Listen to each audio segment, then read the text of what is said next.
6 people slaughtered with a mattock on a snowy farmstead in rural Bavaria.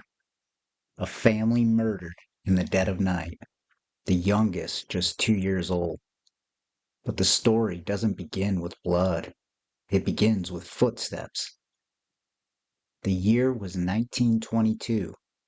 The farm was called Hinterkaifeck, a lonely stretch of land tucked deep in the German countryside.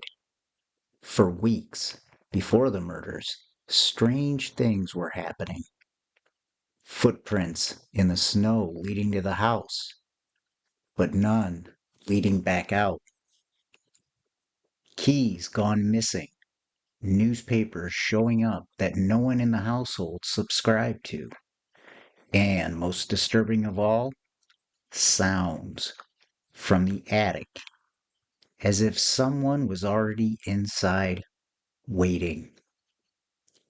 What happened next remains one of Germany's most brutal and most baffling unsolved crimes. A case so strange, so dark, that even a century later, no one has found its bottom. This is the Midnight Mystery Archive. Tonight, we return to a cold and silent farmhouse in the woods, a murder that may have begun long before the first drop of blood.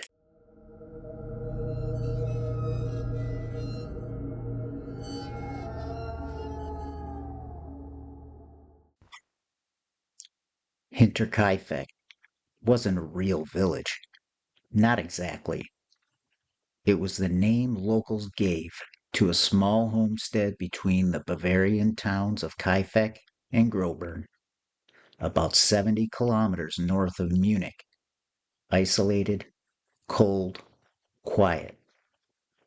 The family who lived there was known to keep to themselves.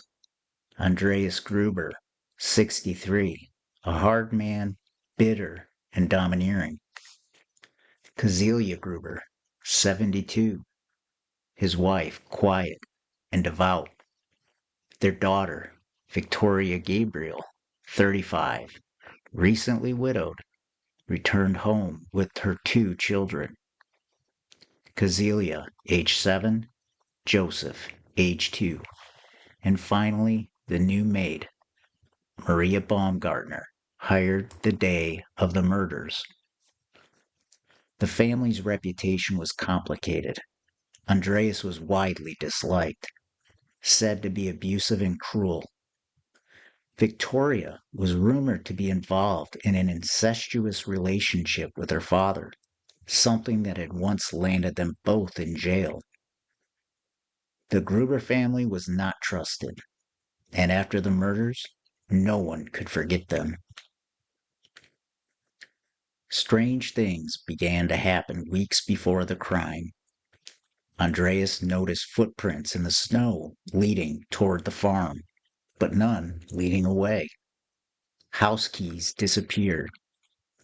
A newspaper appeared in the home, one no one subscribed to. They began hearing footsteps in the attic, but when Andreas searched it, no one was there.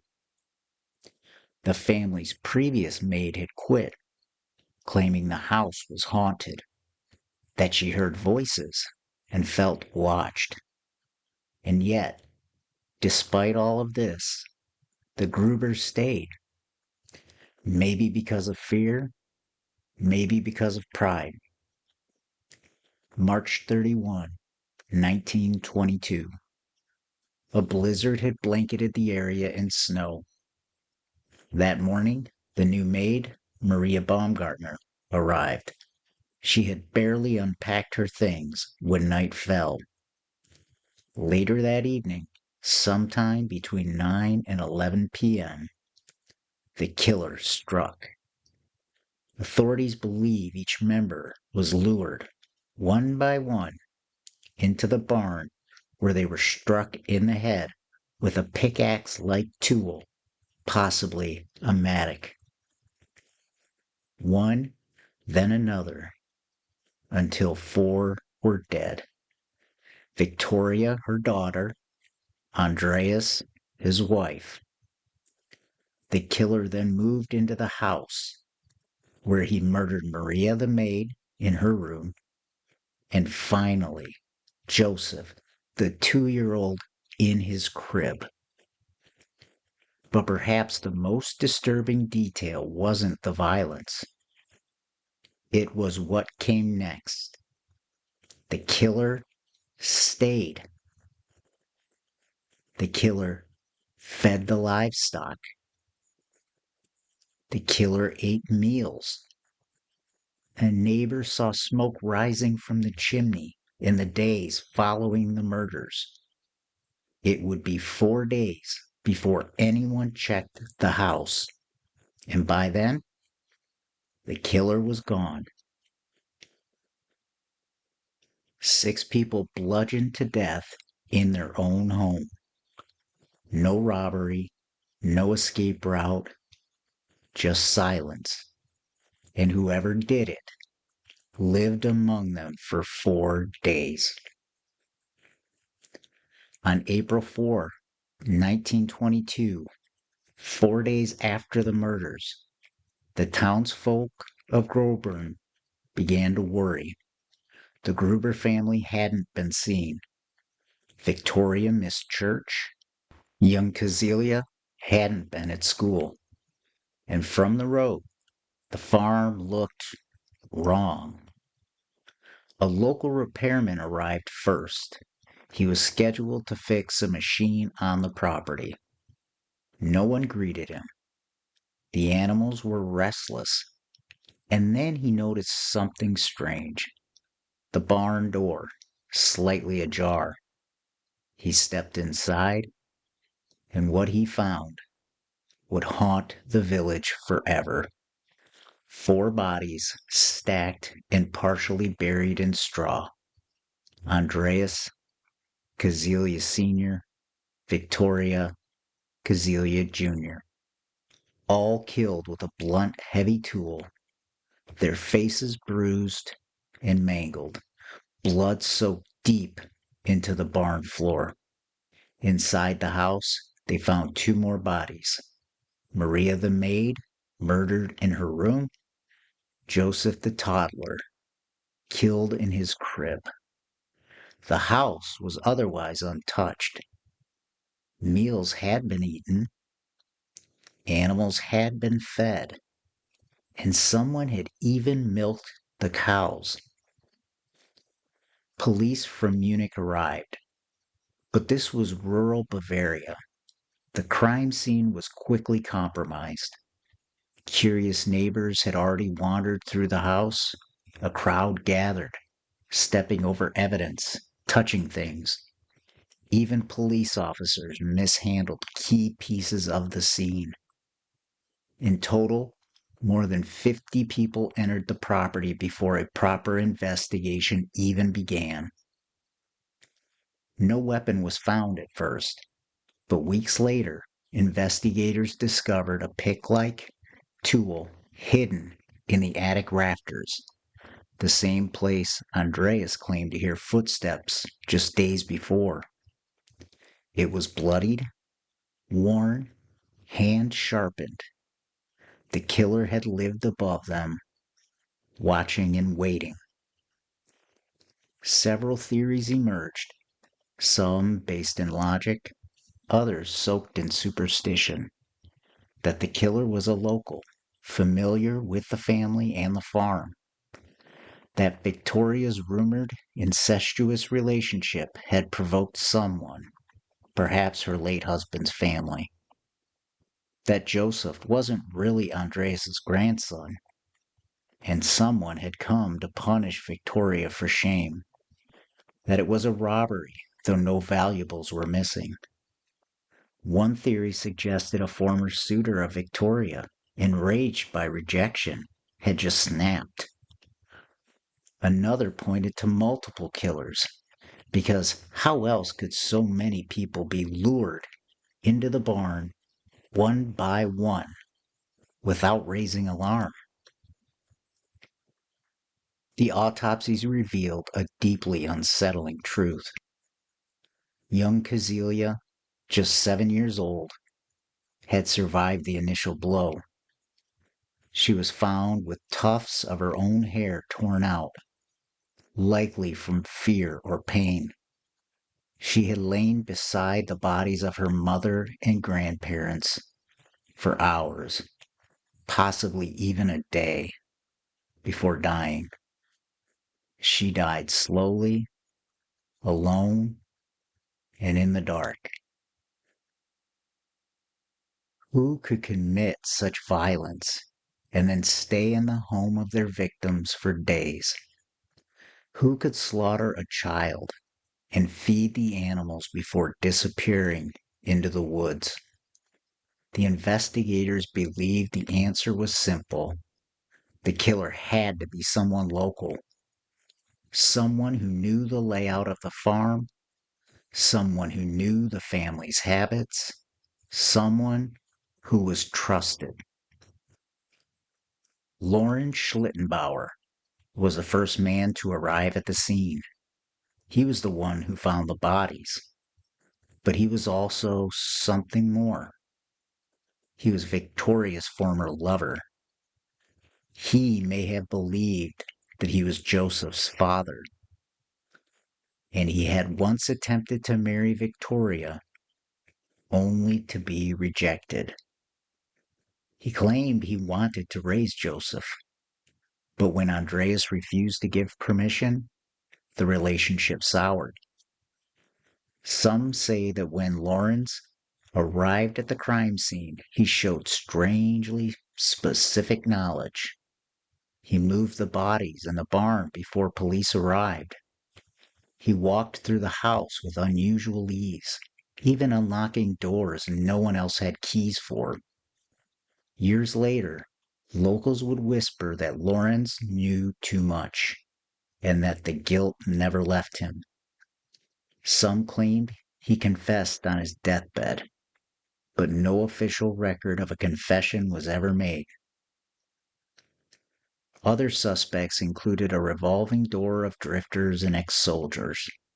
One man, Carl Gabriel, was believed to have died in World War I, but some insisted he faked his death and returned to murder his unfaithful wife, Victoria.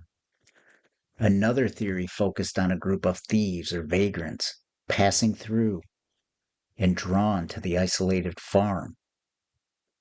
And then there were those who believed the killer had lived in the attic for weeks, slowly descending into madness. But none of these theories ever led to an arrest. In the 1950s, long after the case had gone cold, a woman in Germany came forward. She claimed her brother had confessed to the murders on his deathbed. She gave police a name and details that were eerily specific. But by then, the brother was long dead. And with him, perhaps the truth. What disturbed investigators most wasn't just the brutality, it was the aftermath. The killer stayed in the home. He had made meals, slept in the family's beds, and cared for the animals as if he had replaced the head of the household. Some believe he wasn't just hiding, he was inhabiting their lives. This wasn't a robbery. This was personal, calculated, and cold. The farmhouse was eventually demolished. Too many people claimed it was cursed. Too many visitors reported strange voices, cold spots, and a feeling of being watched. But before the building was destroyed, a team of investigators searched every inch. In the attic, they found evidence someone had lived there. A makeshift bed of hay, food scraps, and a cracked lantern. He'd been there, above them, and listening. The Hinterkaifeck murders happened over a century ago, but time did not bury them. If anything, It made them harder to escape. Despite dozens of interviews, re-examinations, and even modern forensic reviews, no one has ever been arrested for the murders. The case remains one of Germany's most infamous unsolved crimes. There was no clear motive, no confession that stuck, no evidence strong enough to close the door. Police have admitted if we had just responded sooner, we might have caught him. But now it's just a ghost story. Hinterkaifeck farm stood empty for a time. Locals avoided it. Children whispered about it. Some swore they heard voices inside. Others claimed to see a shadow in the attic window. Eventually, it was torn down. But even as the building disappeared, the legend did not. The site today is marked only by a memorial cross and a plaque. Visitors still come, some to pay respects, others to see if the land itself remembers. Over the years, the Hinterkaifeck case has been studied by criminologists, folklorists, and true crime fanatics. Books have been written, films produced, forums still abuzz with speculation. It has everything that grips us: a remote setting, a family with secrets, supernatural undertones, and a killer who seemed to vanish into the woods. But behind the drama is a deeper fear that the world isn't safe, that even your own home can turn against you. One final theory continues to haunt those who study the case, not because it's the most logical, but because it's the most terrifying. Some believe the killer never left the area, that he may have blended back into village life, a man who smiled in the streets, passed by on a Sunday walk, and nodded in church. He may have sat beside the grieving. He may have helped search for the missing. He may have told stories about the murders he committed. Today, all that remains is open land and silence, but the story lives in the soil, in the farmhouse that once stood, in the attic where someone watched and waited. The house is gone, the body's buried, but the mystery endures. Hinterkaifeck is more than a murder story. It's a warning that evil doesn't always come with a face. Sometimes it waits in the attic. Sometimes it lives in silence.